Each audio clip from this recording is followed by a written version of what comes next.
Dinas Pendidikan Banjarmasin menghimbau kepada sekolah dasar maupun sekolah menengah pertama agar kada memberatkan kuitan siswa dalam menyiapkan dana untuk acara perpisahan.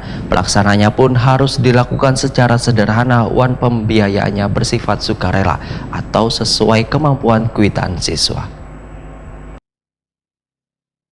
Dinas Pendidikan Banjarmasin menghimbau kepada sekolah dasar maupun sekolah menengah pertama agar kada memberatkan kuitan siswa dalam menyiapkan dana untuk acara perpisahan. Walaupun acara perpisahan tersebut merupakan kebijakan dari sekolah untuk menentukan besaran biaya hingga penentuan tempat acaranya. Namun kegiatan acara perpisahan yang merupakan salah satu momen paling ditunggu-tunggu oleh peserta didik tingkat akhir, janganlah sampai memberatkan kuitan siswa.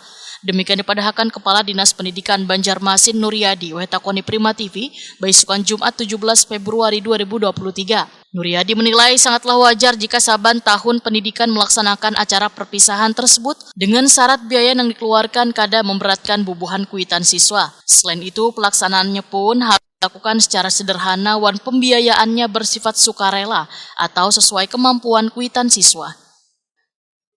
Harapan kami Dinas Pendidikan memang pelaksananya bisa saja dilakukan, namun perlu ada pertimbangan-pertimbangan tertentu. Pertama, jangan memberatkan orang tua.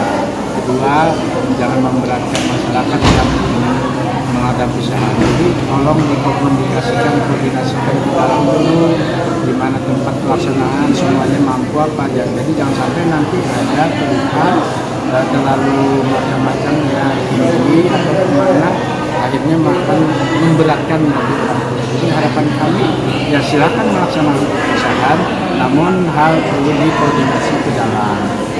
Itu semuanya kita serahkan kepada sekolah, komite sekolah. Biasanya mereka itu mempercayakan kepada komite sekolah, jadi kita percayakan kepada sekolah. Nah, guru hanya diundang untuk pelaksanaan itu saja. Nuryadi berharap untuk kepanitiaan perpisahan tersebut pihak sekolah harus melibatkan bubuhan peserta didik dari unsur OSIS untuk tingkat SMP, sedangkan tingkat SD melalui komite sekolah dilakukan rapat terlebih dahulu bersama kuitan siswa agar bisa lebih transparan mengenai biaya acara perpisahan.